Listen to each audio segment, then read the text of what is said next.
focusing on both family businesses and culture as an important pillar to build stronger businesses, stronger family businesses that would further help in the transition of the businesses and also in the longevity of the businesses. Statistics say that as businesses progress from first towards second, third, fifth generation, they tend to close down. So we will try to recognize culture as a tool to support this transition. Today I'm happy to have 5 panelists. All of them have experience in their own family businesses. And they would be speaking from their own perspective to help the others actually fight some of the problems that they might be facing in their own family businesses. So I'm happy to host Thomas Bitov. He is a representative of one of the largest, North America's largest distributors of Red Bull and other premium brands. He has been, his businesses actually go back 45 years, and it's really interesting to know that he started as a dishwasher and progressed towards the executive board of the company. He's the second generation of the business, looking into transferring the business to the third generation. So there is a lot to share and learn from Tom. Then we have Professor Vadnjal, my dear friend, coming from Slovenia. He also grew up in family business as a second generation representative, but later on he tackled upon another profession, which was teaching. His master's and doctoral degrees are in family business management, so he would be also able to share some insights of how to transfer from one to another generation. Then I'm happy to also host Dragana Cifliganec, another woman on this panel. Yeah! Despite being Doctor of Law with specialization in sales in marketing, she is one of these persons that really takes care of the environment. Their business is one of the businesses in Macedonia that could be recognized as a company that returns a lot to the society. And I think this is one of the differences of family businesses. So they look at the environment as a wider or extension of the family. So she's also in the second generation, representing the second generation, along with her brother that is also supporting us from the audience. It's Adora is a construction company that is a leader on the Macedonian market in terms of energy efficient buildings, and they have won about 50 international and domestic awards for their contribution to this, and there are about 10,000 actually residents that can enjoy their product. Then I would like to welcome Alexa Šapanić. Like Thomas Bitov, their companies are larger than the 2 other company representatives that we have, that are mainly located at one place. So Alexa is currently a member of the shareholders office at NELT Group. That is represented on 8 markets by 11 different companies, having 16 billion in sales, both in EU and Africa. 1 billion. 1 billion, sorry, 1 billion. 16 was in the next decade. He's a great team member because it was interesting to find out that he has been part of the Serbian Olympic water polo team that has actually won bronze medal at the London Olympics. So I hope this team spirit is what he's bringing to the family business as well. And last but not least, Anatol Kurtevsky. I would like to have a round of applause for Pekka Besko. As this year they have been celebrating their 40th anniversary, and there are not that many family business companies in Macedonia that are celebrating 40th anniversary. I hope we are going to face to be able to congratulate more companies on their anniversaries. So if we could have the iceberg slide on. I mentioned that we are going to talk about organizational culture and how important it is in trying to support the longevity of the businesses. So what is culture about? It's not just what you see on the out, but it's what is inside. The relationships, the values, the beliefs. And in family businesses, you would agree that this is a little bit different from all other families. From all other businesses. And how is that? Family businesses are like the song. It's love and hate, what a beautiful combination. I mean, you can't let somebody go, and if that is your son or your daughter, you will fight today, and tomorrow he is still or she is still in the office. And home. And home. And at home, yes, and at home. And if we could have the second slide as well. What you see on this slide is actually businesses as they progress from the first to the fifth generation. And actually those that are risk adverse and more traditional are experiencing on the long run increase in growth. And those that are the opposite are actually experiencing a slowdown. And this research that was done in 2018 by PricewaterhouseCoopers actually detected that organizational culture is one of the issues. And on the next slide, you will see that organizational culture has been found by majority of the companies as one of the topics to tackle upon. So if this is the case, and we are interested to find out what is this that the organizational culture in family businesses is about. It was Dr. Zinkan, he's a fourth generation representative in German company Miele, that was founded in 1988, saying that one can only interpret the values of the family, the values of the business, by living them personally and by making everybody in the business aware of them. Only by making the genetic code of these values comprehensible to all. Tom, what do you... Wow. I absolutely agree with that statement. The culture of the company, the way it is set, will determine the success of a company in the long term.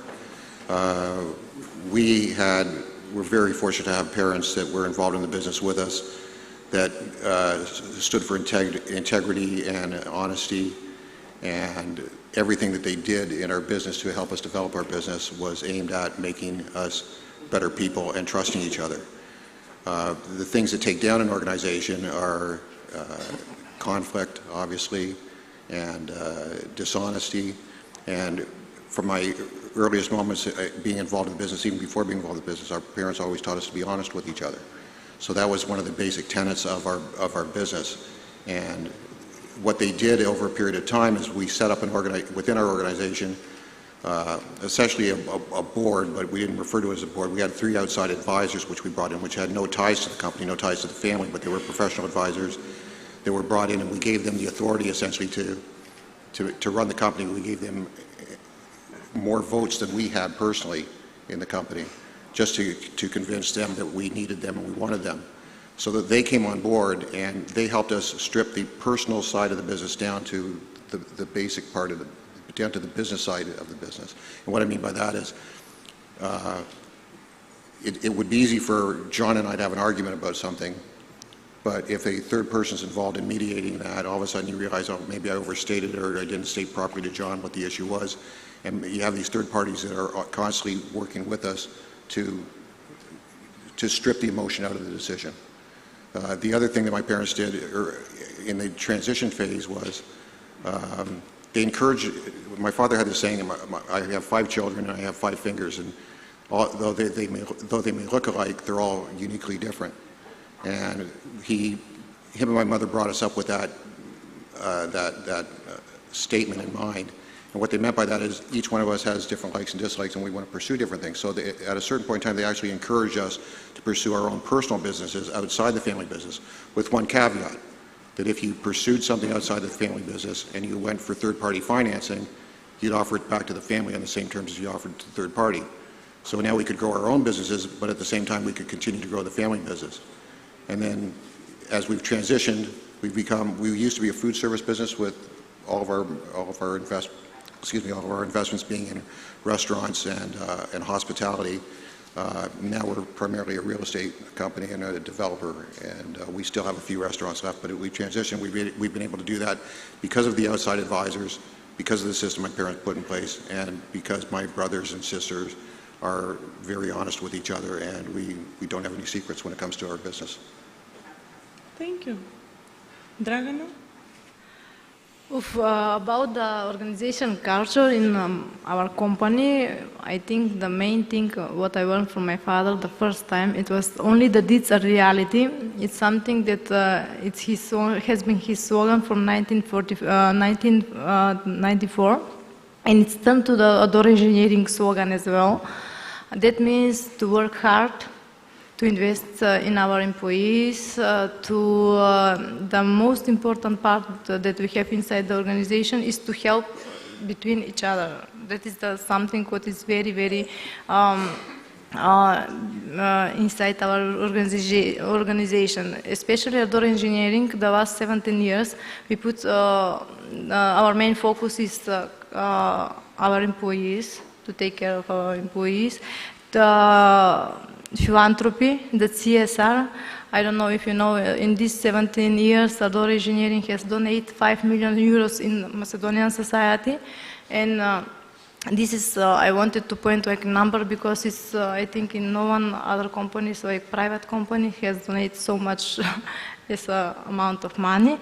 And to respect and to also the customer relation is very important part what we learn it's very important to notice that when you have a very successful father as we had, it's very hard to be in his shoes after him, but it's necessary to prove and to work hard. And as I said, only if you work hard, the results are obvious. That means in our organization, we strive to be better every day. We invest in our employees. We want to be like a family, not between me, my father, my brother, but also we treat all our employees like our family. And this is something that me and my brother, we learned, and it's not just our family, but also it's our business. Yeah. Thank you. Alexa, you work at 9 different markets. How do you succeed to actually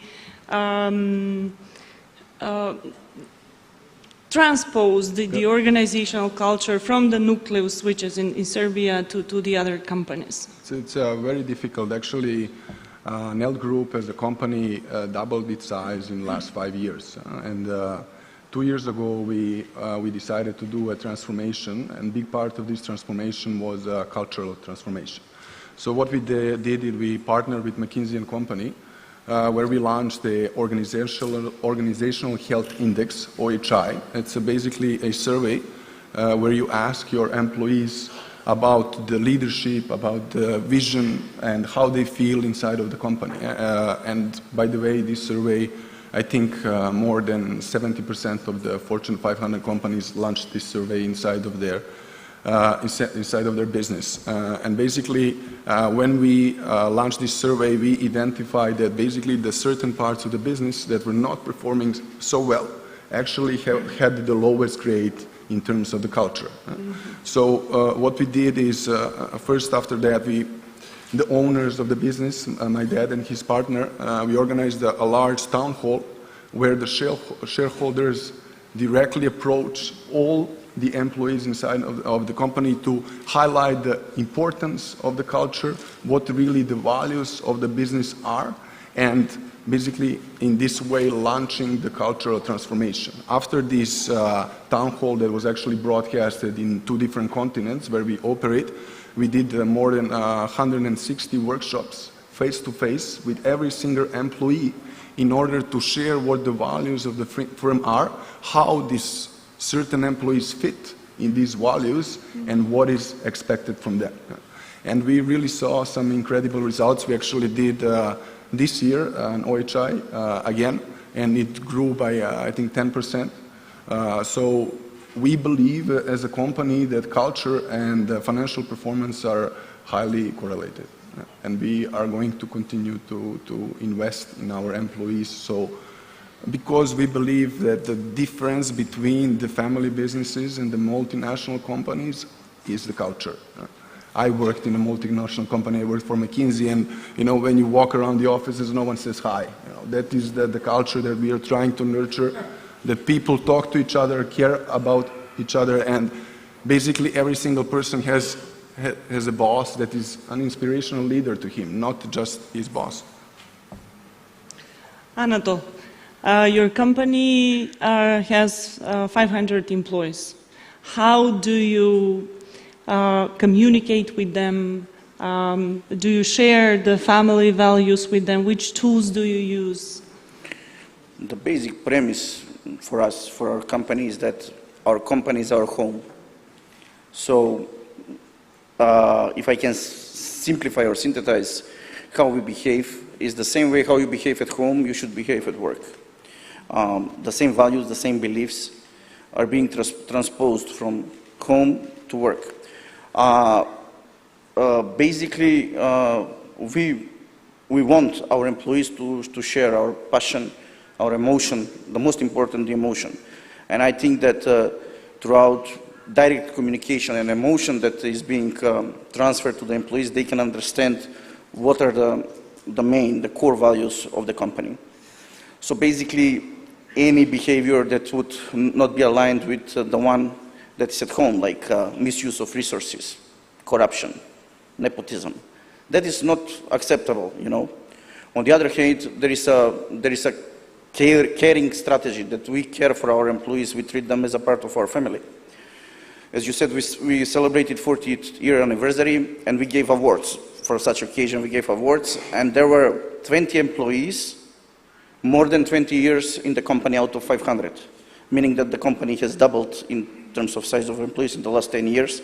That means that huge number of employees work for our company for a long time. That means that they feel nice there in the company, that they share the values, that they like the emotion and the passion, and what company gives to them back. So one of the employees had 58 years old, and we gave him a 30-year award. That means that right after the high school, they got employed, and now he's in a supervisory position, and most probably he'll wait for retirement in our company. That is most probably because he felt good in the company. You cannot attach people to your company if they don't want to stay. So you have to invest in people. If I can give an additional example, if we employ the people younger, they learn the values, they learn the beliefs, they learn the targets, the goals, and the means how to achieve it, so they stay. If we have, for example, a formed individual, a person who has worked in other company, they have huge difficulties to come and to adopt to our company, and they leave, especially if they are from the big multinationals. I mean, the big multinationals, people work under huge pressure. We don't have that pressure in our company. We try to build sometimes reasonable and rational. On the other hand, they cannot accept, for example, the caring that we utilize for our resources and for our company and the emotion, and they leave. So that is somehow, if I can, with this example, make a difference, what the values mean to the people of the company. Thanks. I would like to ask everybody from the audience that is part of family business to stand up, please.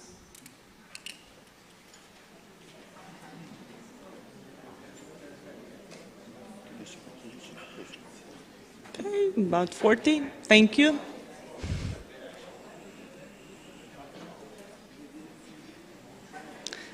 In the years to come, I would like to see more people coming from the family businesses. I hope to see more. But what is now important is that Macedonian businesses transfer from the first to the second generation is crucial at this moment, because in the future decade we are going to face the transition towards the first generation, and this is where the family businesses are most fragile. I would ask Professor Jaka to share his experience in advising family businesses in transfer from first to second generation. Right, thank you. Can I spend 1 minute into explanation of my CV, because this gives background on Sure. how I came to all this bright knowledge I will be happy to share with you. Actually, I grew up in a family business which was founded by my father and his brother, so my uncle, back in 1971. So that was almost 50 years ago, in a very different economic environment and political. So, and this business was kind of the center of our family life all the time. It was, you know, everything, all the debates, all the discussions, all the birthday celebrations, New Year's, everything ended up in discussion on the business. And it was I wouldn't go into the details, but an engineering business. Engineering was in the family, so which faculty for the studies to roll in, there was no doubt. It was, for me, mechanical engineering. Never asked myself much questions on whether should I do this or not, whether I had any passion for this profession. No, it was just go for it. School never caused me many problems, so I actually finished up in 4.5 years, which was good at that time. But after graduating, I started to think, what shall I do after that? And of course, there was a job waiting for me in the father's company, which I somehow felt it was not quite okay. Because my brother, who was younger than myself, and he was a drop-off from the university, because after first year he somehow decided that that's not the studies, academia, that's not for him. He wanted to be practical, and he had a job in the company as well. So comparing one, let me call myself very good student, and somebody who quit in a year, same reward, a job in a family business. So I decided to try something else. I found myself a job in an old-fashioned factory with a chimney with the black smoke and everything, an engineering company of the old style. My first salary was equivalent of 501 Ante Markovic Deutschmarks in denars. Those who have a little bit of gray hair will remember this. It was kind of a very uncertain period what would be going on. If I had worked for the family business, I would have a company car. Working for somebody else, I of course didn't. I bought myself my first good bicycle for the first salary. It was stolen in 3 days, so I had to invest another salary. And my brother, who was dropped off from the university, he was driving a company car. But nevertheless, I survived for 3 years, and then the former country, in 91, Yugoslavia fell apart, and the business, my father's business, they were doing about 80% of the revenues in the other parts of former Yugoslavia, so the company almost collapsed. And my father went sick, so everybody thought he would die, and the family got together and said, what can we do? Not many ideas apart from having somebody fooling around in some old-fashioned company for 500 Deutschmarks per month. So they called me and they said, you're the brightest guy in the family, most educated, come and save us. And I was working without any salary for about half a year. I was borrowing money from, or I was getting some advances from my father, and we managed to turn the company around, which was good. And then I was kind of, there was all the time the issue that I was going to be the one who would be the next CEO. Not because I was the smartest, I told you that already, but this was not the main criteria. The main criteria was that I was the oldest of all the sons of both brothers. So kind of a royalty tradition was brought in the family business. And I'll be professor a little bit at this moment. I observe many or majority of businesses in Slovenia, family businesses, are transferred from the management point of view to the oldest son. It doesn't really matter whether the son is competent or not. Whether there is an oldest daughter, very often she doesn't care. Should be the oldest son. The Germans would call this Kronenprinz, so the crown prince who would take over. So here is one thing where I'll come to touch the transfer to the next generation, which is transfer to the next generation should be started with professionalizing the family business, not doing with some kind of funny tradition based on nepotism, culture which is based on we have been always doing like this. Our grandfather did so, and our father did so, so we will do the same way. The times are very different. The times are very turbulent. So second generation family business should be professionalized. And one thing why this does not happen is that what they always say for the founders, they actually never really go. Okay, they in Slovenia we have this legal status for former founders. The word is called prokurist, which means that the guy may have all the authorization to sign everything for the company, but no responsibilities. And these guys, they remain in the company very often until they drop that. Why? Well, that's another story.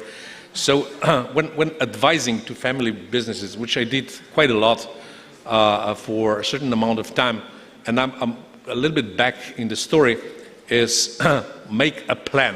Once the next generation comes in, make a plan with the firm time scale. Should be 5 years or 10 years, but 10 years time should be ended by the fact that the old man, sorry for everybody, is gone. He's not anymore in the business. He most often is this man, right?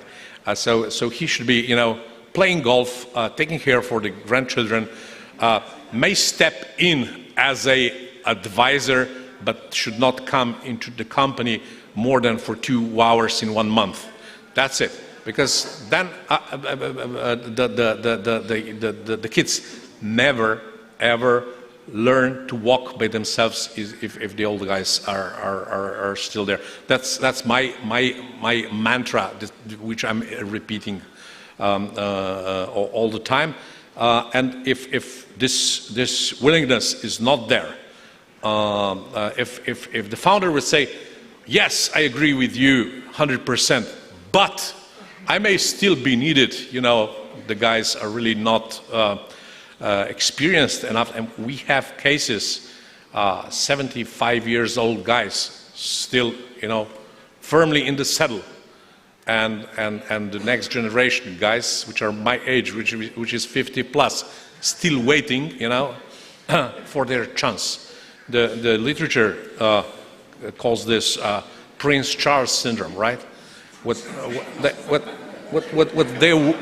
they're in, on the court, they're now working on how they would be more efficient to skip Prince Charles, right?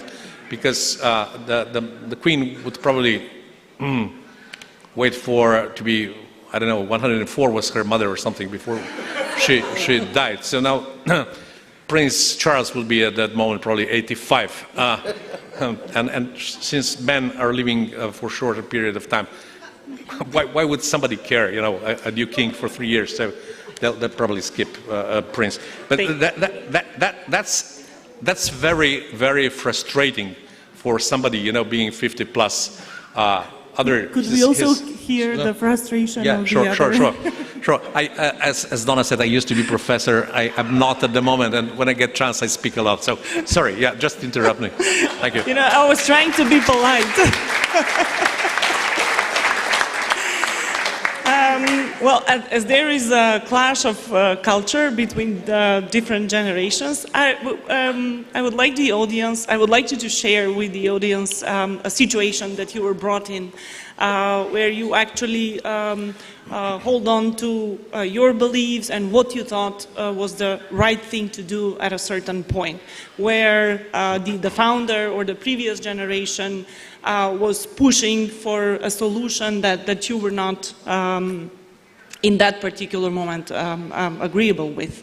So how did you step up? What did you do? Tom? Well, I'll take that. We are interested in flesh. Let's hear some nice stories. So my story kind of builds on his story, but it's the same type of thing. My parents were very good about letting the authority rest with the next generation, but there were times when I was promoted to president and CEO back in about 1995. I was obviously honored. I was the second son, not the first. Right. And so my parents were a little bit unique that way. But so you were the smartest. maybe the best looking, but.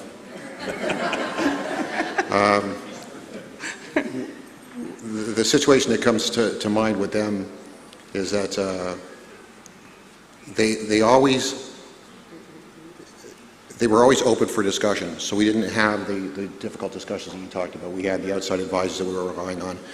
But true fact, about 5 years after my father had retired and spent all his winters down in Florida golfing, he came back one spring and he said to me, I want to come back as a co-CEO, and I want to grow the company with you.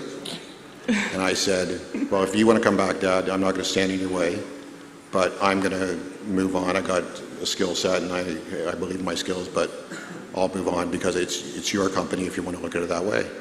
And he said, no, you're getting me wrong. I want to work with you, and I want to be a co-CEO. I said, Dad, you and I might understand that, but what does everybody else in the company see? You coming back in as CEO, co-CEO. They'll never interpret it the same way. So my father answered that question the way he always answered any question where he was wrong. He never brought it up again.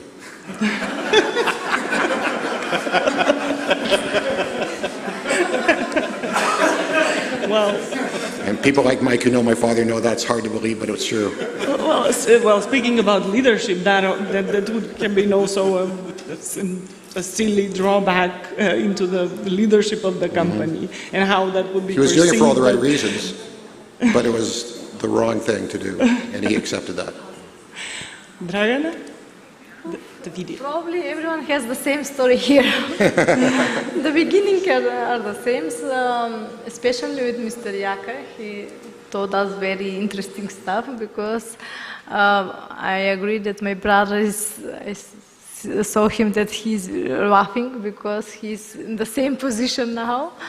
I believe that what Mr. Yaka said is really by the book and by reality. For the first time, what is in the book is in the reality the same thing. it's very difficult because always we have this question, but no matter what are you doing, you are right, but is everywhere also in our case. As I said previously, Adore Engineering is 17 years. So we have most of the employees from the beginning. There are more than the Adore is existing. The team is really constant, and they know. When I joined Adore Engineering, the company was 5 years old. And I thought to myself what I would do there. They are already a team, what I would do, you know, and everything. But I used to study in Thessaloniki, my bachelor and my master degree. I started working there, and when I decided to come to Macedonia, I knew the team pretty well because every summer I was on like student volunteering inside the company, but everyone precedes you like a daughter and students volunteering inside the company. And in one moment you should be like colleague inside the team. And what I decided, and I talked with my father, that he is my boss, and I want to be my boss during the working hours. And when I call him my boss, everyone says, but he's your father. But it's my father at home, not at the work. And I wanted to, I was placed in the ocean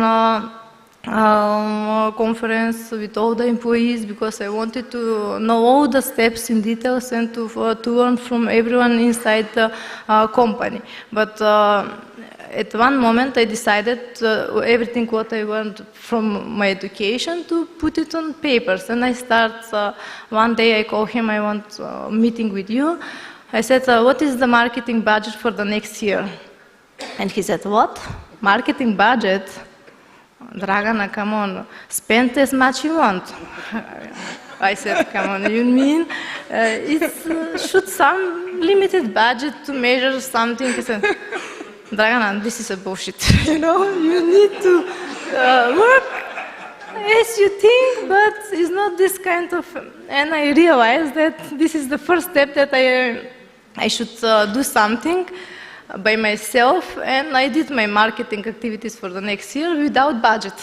And how I did all the activities, I put it in one Excel table, and at the end of the year I said, we did so many, we did revenue this, and the average percent of the marketing expenses, I compare with other years and said, who told you to do this? I said, no one.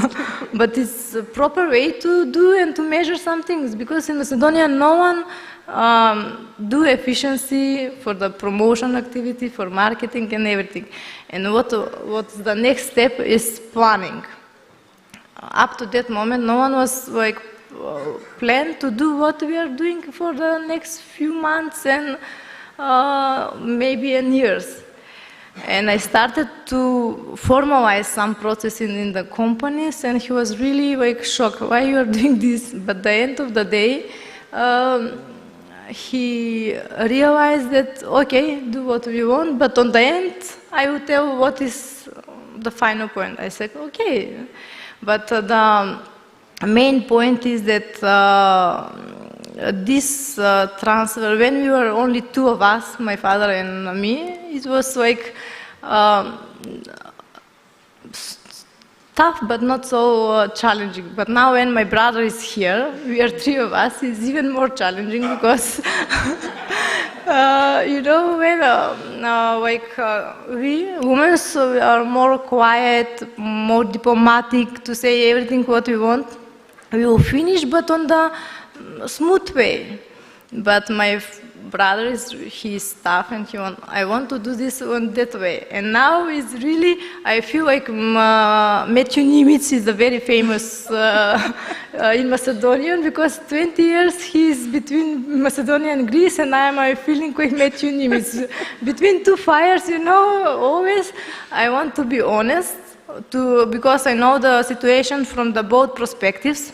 I was in the same place as my brother was, and I know how he wants to have new ideas. He studied in Dubai and he has really great ideas, a new one. And my father said, come on, this is not Dubai, you know. And I know that he is right.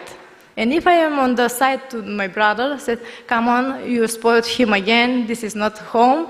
And if I am on the side on my father, because I know he has really positive backgrounds, because he was a manager, top manager on state company from his 32 years old, and he has really big experience in management and leadership and everything, but he cannot touch and to accept something what is from his kids. You know, because always we were kids to him. And now when I'm on the side to my father, because my brother is young, he said, come on, you are again to his side. When I'm on the side to my brother, my father is mad. And I'm in some position that is not very pleasant, because everyone in any position mad to me. But what is the most valuable in this family business is that you have a lot of pros and cons, but as you said, Ms. Jaka, I liked your speech a lot. Maybe you can come to our company to share some more detailed experience.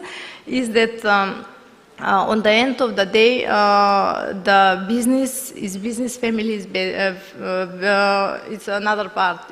We are a profession, and we want to. We have the same goal, to improve our work. And I believe that I'm 100% sure that maybe in Macedonia it's very now it's new process, because we are a young country and we had challenging over 30 years in this society. For this transfer from first to the second generation, and I believe that Macedonian is not very familiar with polo sport here. I don't know, we should find another sport here for our fathers to do, but I believe that yes, I believe that the same, when we are in the same shoes as the first generation, we will do the same things, the same excuses, the same obstacles. We'll probably see in 20 this years. is inside us. I don't Thank know. you. Alexa, what are your experiences? Do you call your dad at work? It's actually a difficult question for me. I started working for my family business 2 months ago. And I do not make decisions. But I can give you a situation right now, because I'm running few projects inside of the company, and obviously in every family businesses they're resistant to change. They're used to doing certain things in certain ways, and it's very difficult for them to change their mind. So my approach was, well, actually, no, I come to my dad and I say, oh, no, I'm doing this and this. He's like, do you save some money? And I'm like, I just started 1 month ago. He's like, just talk to me when you save some money, when you earn money. Nothing else. So, right? Yeah. So, and it's facts, easy as that. So I was like, okay, no problem. Basically, how I think about it is, how you persuade people is by showing the results. So what I did is, right now I'm first working on the plan of how I'm going to execute the certain project, and I'm going to pilot it. I'm going to pilot it in the small part of the organization, and I'm going to show the results. And by showing those results, I will be able to convince my dad and also the senior executives inside of the company that that is the right way to go. For me, I believe that persuading people is only with facts, and that's what I'm trying to do. So no hard decisions or big decisions, but small steps, process, control, and then lots of thinking, but also lots of involvement from all parts of the organization that are part of that process, in order to gather their knowledge and build the best process that you can, and then pilot it into a small part of the organization, and also having a very good tracking mechanism, and pilot it for a month or 2 months or 3 months, and after it, once you show the results, then you roll it off throughout the organization. I think that is the only way how you can convince someone that works in the industry for 30 years and, I work for 4+. Thank you. Anatol? I mean, in our case, Matthew Nimitz was not enough. Matthew Nimitz resolved a peaceful conflict between Macedonia and Greece, So we needed our Richard Holbrooke, who resolved a violent conflict, In our case, because I have my brother and my father, we are all males, so the natural chief negotiator is my mother, So I have been present in numerous argumentation. My father is not an autocratic style of leadership, but let's say in our company, nobody has challenged his views before I came, and also my brother came. I come out of these US business schools where critical thinking, argumentation, dialogue, analysis, research is the cornerstone of making decisions, So I come back to work and I started implementing that because I was, a ton of money was invested in my education. So if there are no results out of it, why the money, Why the money invested? Look, and now, first, what I learned in these US business schools is you ask questions, Yeah, and I started asking questions, normally with predisposition in that question towards, you direct the question towards the goal that you want to achieve, And usually I ask the questions, and then you get reply without facts. And then normally you have one more question, and that comes to a conflict, So there were numerous conflicts, not on beliefs, not on goals, not on objectives, mainly operational, on the means how to achieve the goals. Basically, our company, since its inception, is a distribution trading company. We moved to be producers 20 years ago. So there was a strong sales mentality, So the major indicator for success was sales, turnover, let's sell, And again, coming from this business school where neoliberal stuff, where you have profit maximization, I said, okay, it's good stuff to sell. I mean, it's good, but you have to make some profit, Because this company cannot survive without profit, So even if I ask some of the employees, I joined the company in 2005. If I ask some of the employees, what was the profit of our company, which is public data, what was the company last year, I dare that two people, otherwise from these accounting finance guys, would know that info. So practically, that was the first one. Thing that I somehow noticed. Look, guys, we need to make some here restructuring. We need to take out some products that are not bringing money, and we're bringing a lot of costs and blah blah. Basically, the point when the discussions and arguments stopped, and me and my brother become more empowered. As I said, with the facts, we couldn't convince him, but we convinced him with the results. So whenever the results of our work, of what we were preaching, on what we were doing, of the concepts. For example, my father built a factory from the working capital. I mean, he spent all the working capital on new factory. When I came in the company, there was no money, He spent all the money on instead of taking loan from the bank, which is normal, He said, I didn't learn that in school.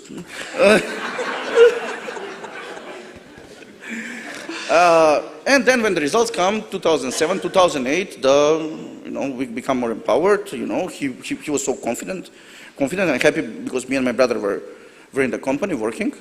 And now, whenever we have, he's the one who is now forging a consensus. So whenever we want to make a decision, we forge a consensus. For example, he's very keen on making investments in machinery and that stuff. And because of certain movements in our industry, we thought that it's better to postpone them. He didn't want that, but he didn't say a thing. Because he knew that we were right. I present the analysis, the papers, and now we're still on a standstill. I mean, postponed for 6 months. Basically, he tries to forge a consensus now, and he coordinates with us. Not only me and my brother, also the other employees now started to employ critical thinking and challenges and that stuff. Usually, I don't go on work in Saturday. And he goes every Saturday, and he collects all the people that 20 years old, all the people that are for a long time, and they discuss the business, mainly the sales stuff.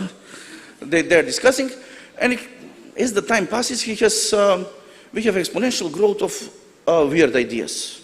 So let's say one a week, weird idea. And basically, they don't want to confront them. So on Monday, when I come to work, they come to me and they said, the director said, this and this we need to do. I said, we cannot do that. And by the end of the day, I convinced him not to do that, because that's not reasonable to do. So to conclude, as I said, as the results were coming and the company was getting better and better, in better shape, as he saw that certain weaknesses of the company overcome, the conflicts, the discussions, which were always positive. I mean, conflict is a good stuff, but we in the company, we were not used to it.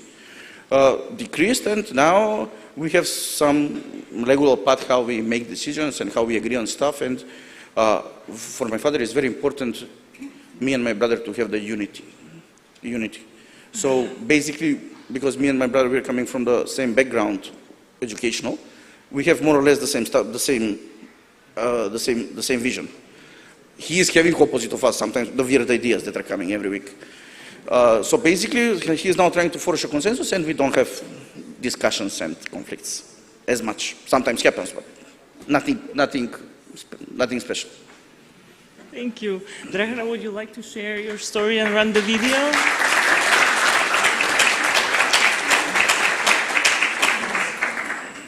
The funny thing was, Jaka, just a sec. sorry.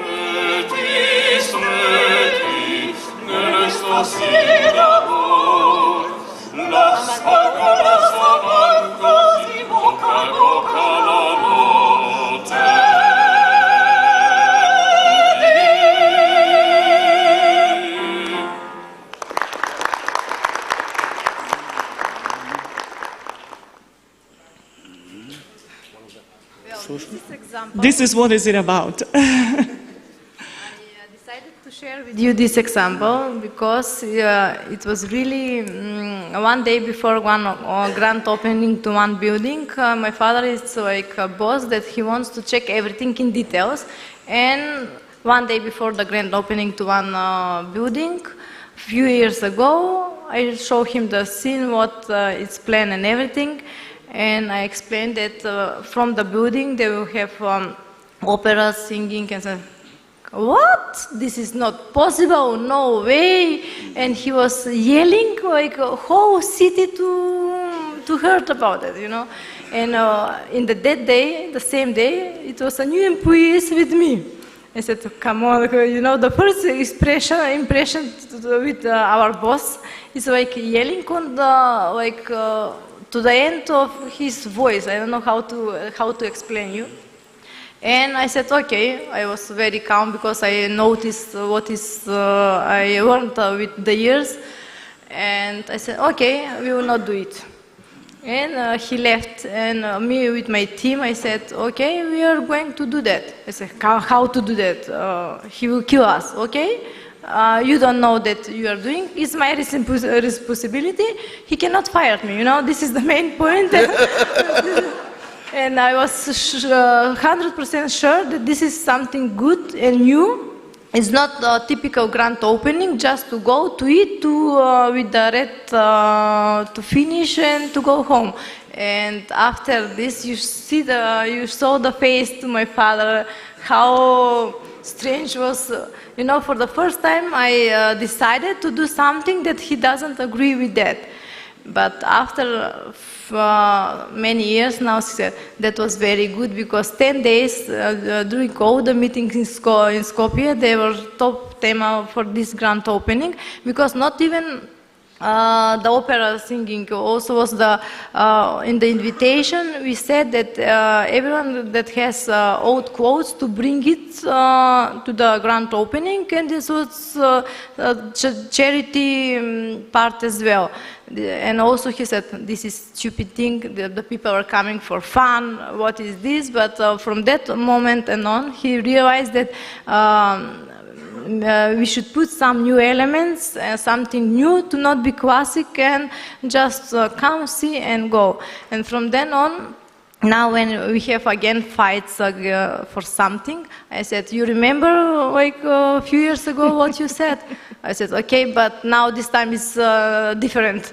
But no, it's not the different, it's the same again. But when you are 100% sure for something, you should stand and to have this, to use the joker that no one can fire you, you know, that you will be again on that position and inside of company, because sometimes we need to do some results, as Anton said, that to prove with results, not just talking.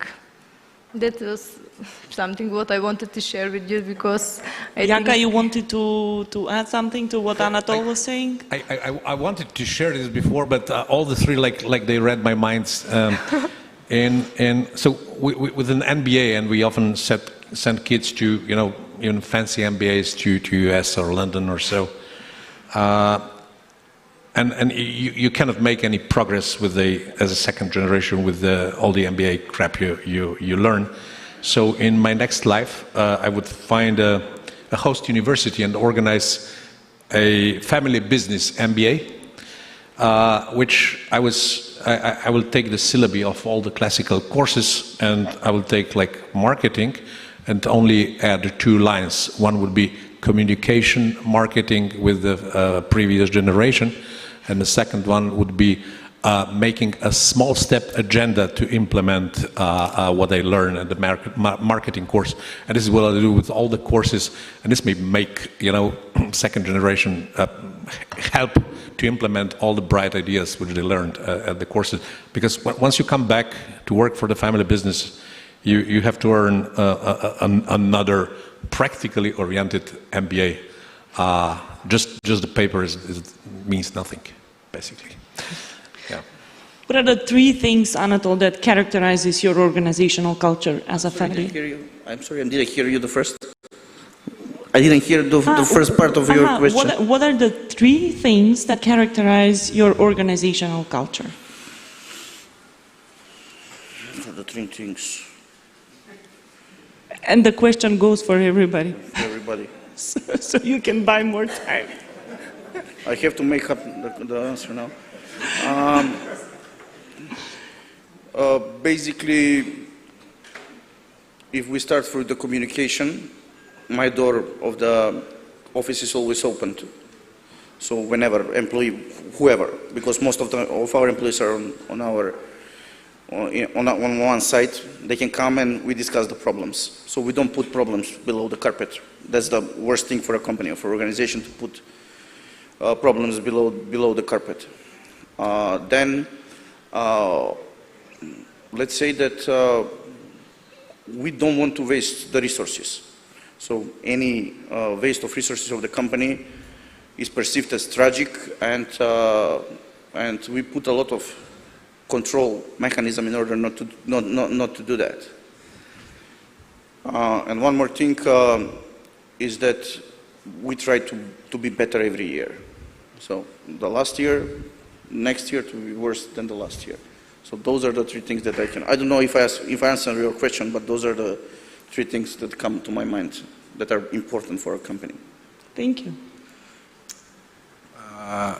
I'll say 5, that's fine. Just fine. To give you a situation, so basically when we started our cultural transformation, we redefined our values.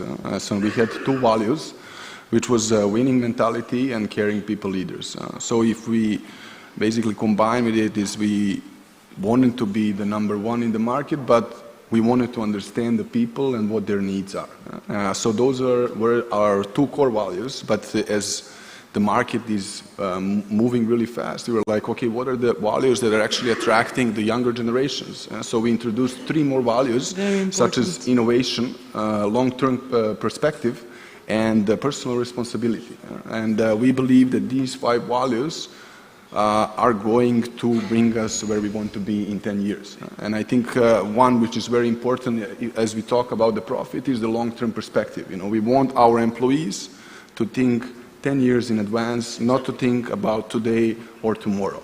And therefore, they need to think about the profit in order for us to exist in 10 years. So that's how we basically redefined our values, and then we launched basically 160 workshops where we explain them in depth in order for every single employee to understand them. And we had really good reactions and some really good results. Excellent organizational orientation you've done. And one more thing is, when we defined our values, we connected them with the activities that we already have inside of our company. So, for example, we have Heart on the Field. So our managers go with the delivery guys once in, I don't know, every 3 months to basically show, to understand what they're doing, but to understand what are their needs and what are the problems they have every day in order to help them. We also have the voting for the best colleagues, and then as we talk about the culture, our top management has a KPI which is 20% about the culture, about the feedback that he gets from his employees. This is an excellent achievement because participative culture is really difficult to implement in large organizations like yours, so congratulations on this. Thank you. Dragana?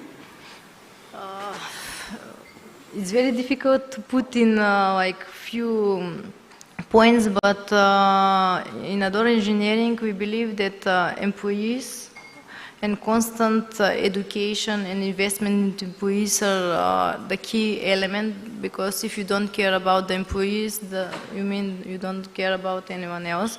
That means we used to have this kind of program a few years ago, and also we have feedback from our employees that we are like family, and they feel Adora like a part of the family, because it's not just a work. If you're not in direct communication and you don't feel their problems like your problems, that means something is going wrong. That means employees are in the first place. After, to be honesty, to be honest, no matter how hard it is to say it, because if you share with your colleagues and your team, it's easier to find solution.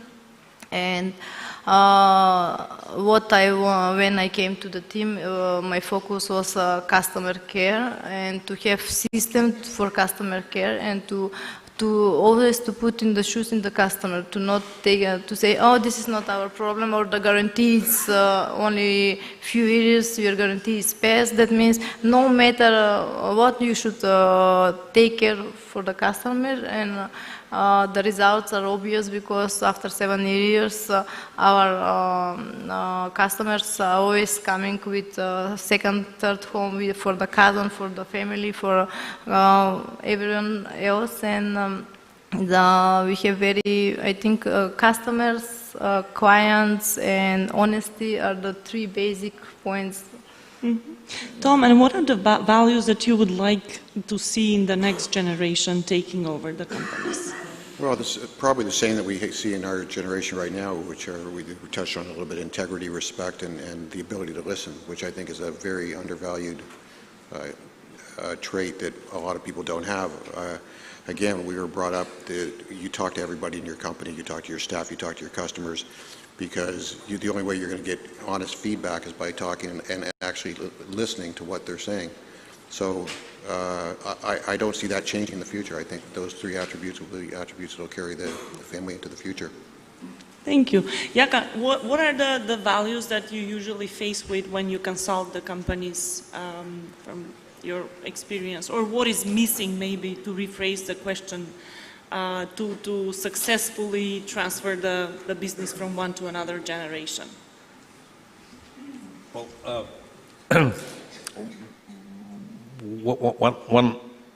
one thing is for sure a clear answer to the question, what is the purpose of or the mission of the business? We need a clear answer for this. If the purpose is nurturing of all the family members which need the jobs, then that may not be a good starting point for sustainability of the business.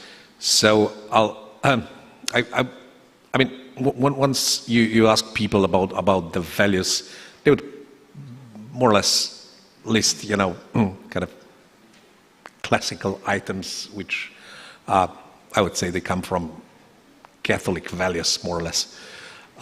So things like honesty and stuff like this, they would all say. But my main question and provoking is always, what's your intention to do with the business?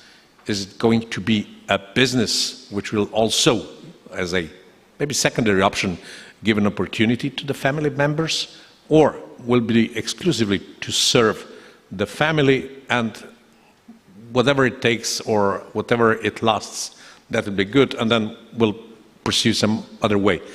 And missing a clear mission or maybe a vision, what we really want to do with our family business. Do we want it to last? Do we want to earn money? Do we want to exit? Do we want whatever? It is just the clear answer.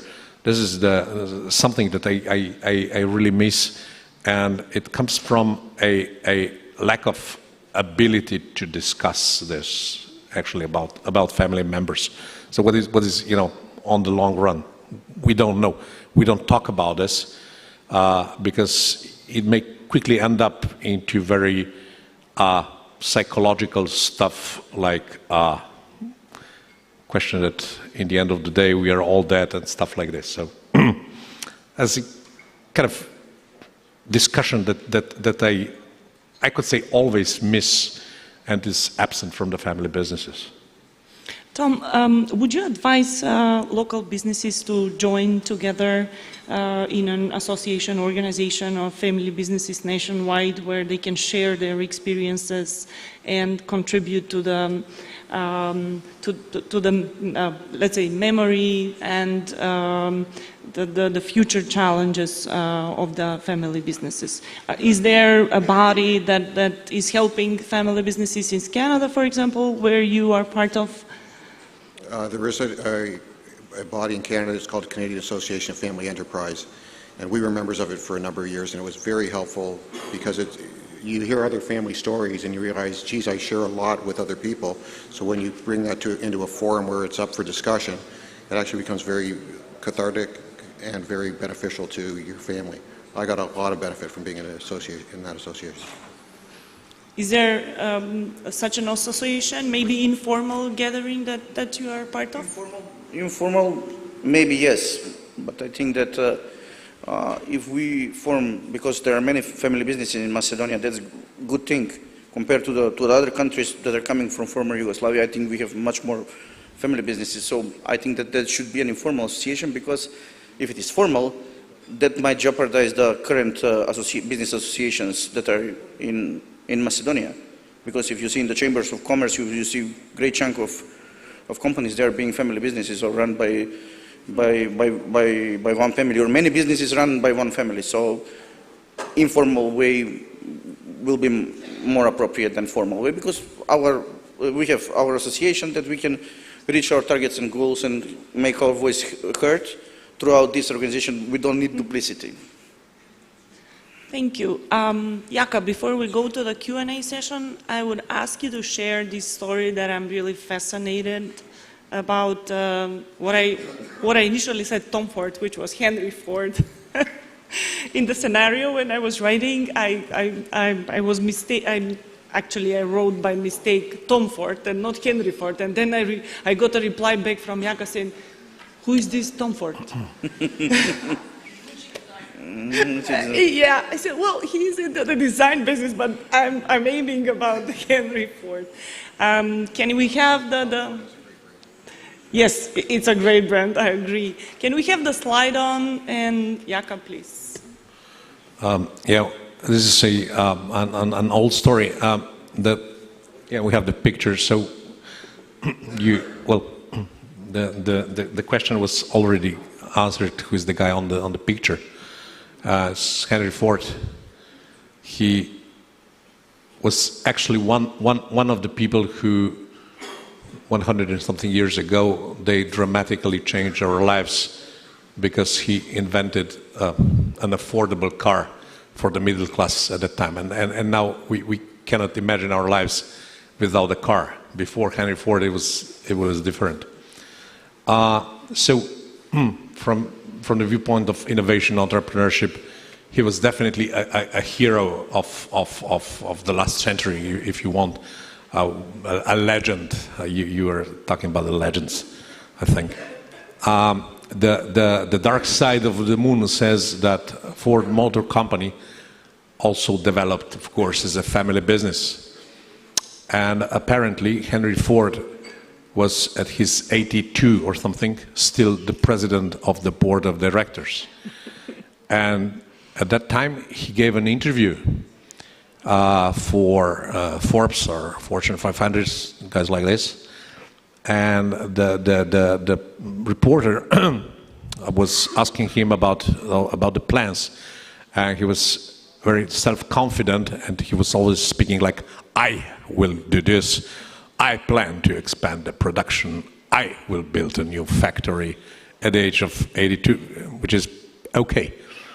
And then the reporter decided to provoke. And he said, well, with all the respect, you're in great shape, but, 82. I mean, people die at 82. It can happen, right? And the guy said, well, have no worries regarding this. If, not when, but if I die at 82, they're smart enough so that they will figure out who will take over the company. And the anecdote goes on that 3 years later, he ended up in a hospital for broken hip or something, not an injury, not that dangerous. And he started thinking, and he said maybe that would be a sign from heaven that it's time to, pass the business on. So he called his son, which was Henry II. What could he be? And he said, my dear son, I decided it's about time. And Henry II said, well, thank you, father, for all the trust you are showing to me, but I'm not interested. Henry said, well, how's that possible? And Henry II said, well, I've been retired for the last 7 years. So it was like one of the Prince Charles. And, case studies on management, they actually prove that Henry II made a great contribution to the success of the Ford Motor Company. He was the implementer of all the concepts which are still, now and normally the automobile industry is is the first introducing new concepts in the production, but was never able to step in as a president of the Ford company. It was also the character, because Henry Ford was the one, the legend, and what we have here in the region, the economic situation, we all try to find solution. My call is that we would like to have a Henry Ford that would invent something like a revolutionary thing. Whether we will have one or not, I'm not sure. Unfortunately, we have a lot of the other part of Henry Ford's guys that just don't go, okay, and this needs to be in a way promoted. Messages should be given that we should help family businesses to go to the transfer process, which cannot be done like overnight, is a process, and on the other hand, leave the next generation a room to develop. We were discussing the issues how education may not have that much, and in this case, the legends should think about how to step away a little bit. I'll switch to the language of the neighboring country a little bit. They have this nice saying, which goes like, "Ispod velikog hrasta ni trava ne raste." And it's actually not funny, right? As a tragical thing. And I have seen so many cases of these great oaks So this should be really, and on the other hand, we don't have experience, okay? In Slovenia, we have 80% of family businesses still in the first generation. The transition, the experience on this is not there. So we need to build it. And we have this, very old statistics saying 1/3 of family businesses survive the transfer to the next generation. Others, were just gone, vanished, because the transfer is not properly managed. Thank you. Welcome. I know we have a bunch of questions, so we're going to take about 10, 12 minutes to ask questions. Please be very specific with the question you want to ask, and we'll start right back in the middle right there.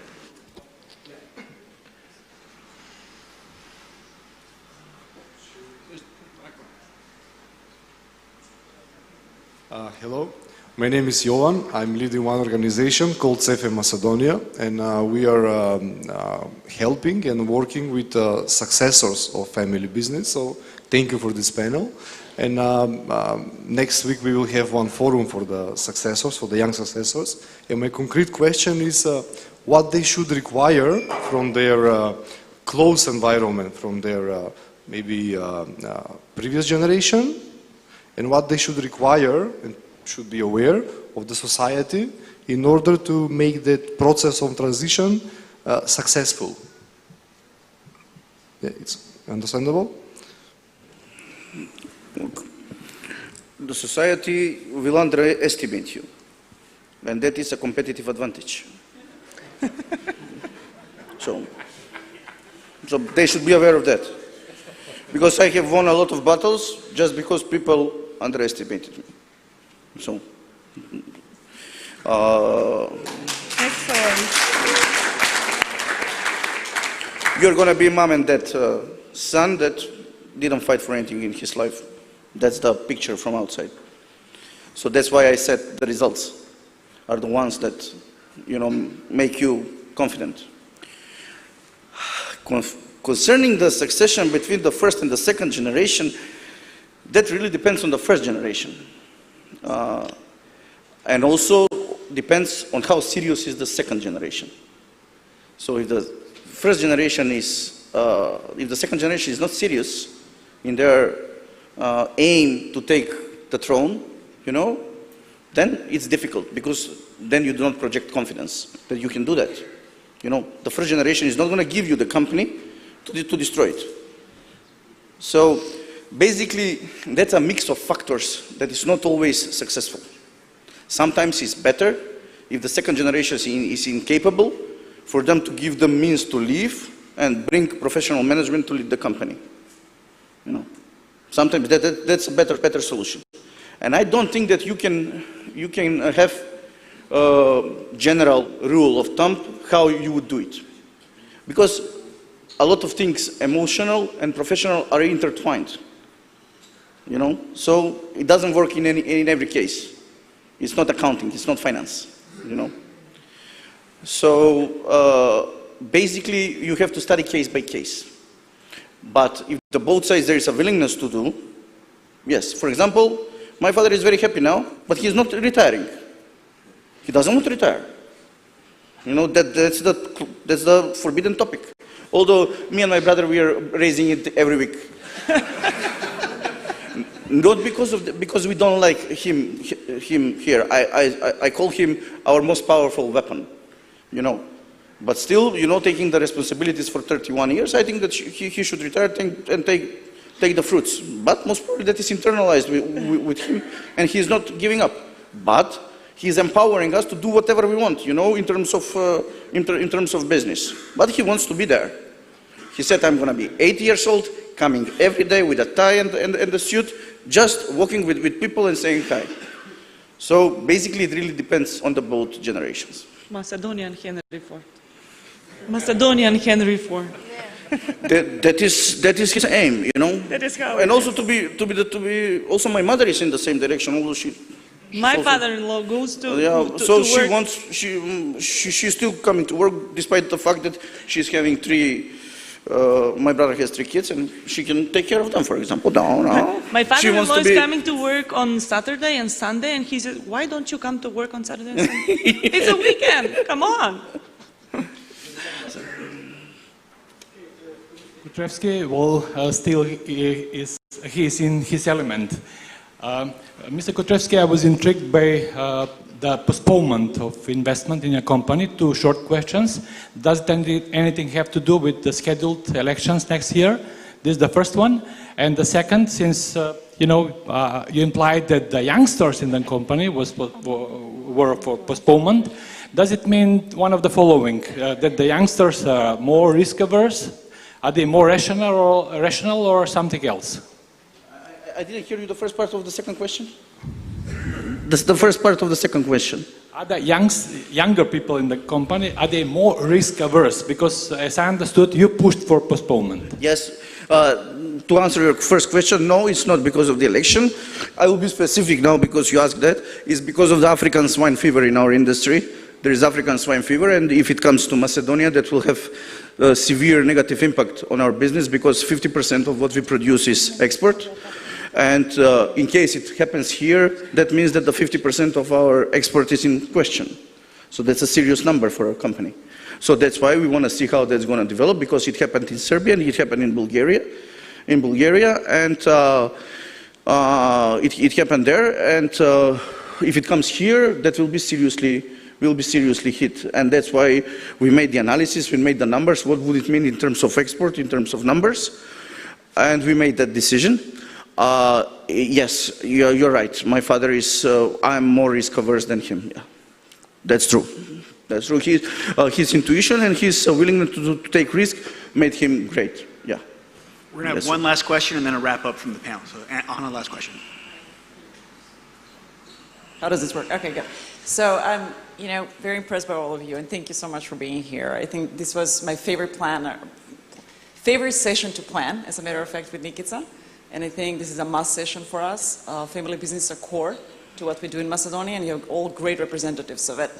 But actually, I have a question for Dragana, because she's the only woman panelist. And how is to be a woman in a succession game, if you will, with your very strong father, you have a brother, you said dynamics at home. But I think to me it's more interesting, how do you prove yourself to the clients that your father had established a certain way of doing business, and now you as a young woman with a different maybe approach, and how do you think about the role of women in this situation? Nothing is easy today. I passed like 13 years in our business to prove and to show, and most of the cases, most of the clients, they doesn't know that I'm the daughter of the boss, of the owner of the company. But after a few years, they found that it was really a funny situation that they said they are going to the manager, said, Dragana is very good employee, she's very responsible, she's doing that, and like in some moment he would tell us, oh, she's my daughter, It was really funny situation because they are going customers to my father to say that he has a great employee, but. I was in the position all the time to prove with work and results. As Anton said that when you show results, it's obvious. And sometimes they said, you have luck. When I came to the company, we were in investment like 8 million euro. We were in investments with a few plans. And now in this position, after 13 years, we are investing and we are in more comfortable zone. But when I joined Dora, it was a world economic crisis. It was really challenging, and as he said, cutting costs to see what is the best price for the best quality.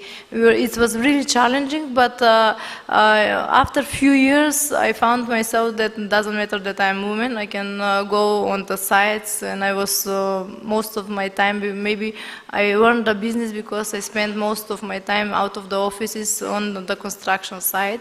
And when you are there, you found all the issues and problems, challenges, and now when you are in the office, cannot say your story, how it's going there. This is very important, and still today, sometimes I'm lucky, but also our father is lucky that they have kids that they want to work, because besides me and my brother, we have sister in the United States. She doesn't care about our family business. That means no every child wants to participate in the family business. Thank you. Thank you. Thank you.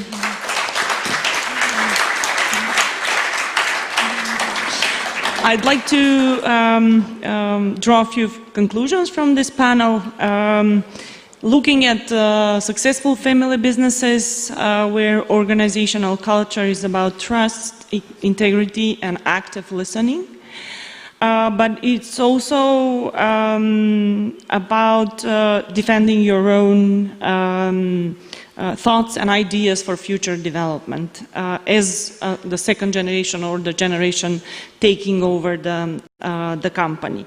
I had an opportunity to meet with the two professors from Ivey Business School through Macedonia 2025 earlier this year, and they've shared an experience of actually implementing family business executive courses, and this is a message to the board of Macedonia 2025 to actually, if possible, try to support or maybe transfer some of that knowledge that they already have. And on the other hand, I see also family businesses from Macedonian perspective that are not well represented. Not supported at the moment, and there is a lot to be done in this respect. So at least you can lead the way towards giving a voice to the family businesses in Macedonia. Thank you for being part of this panel. Love is in the air.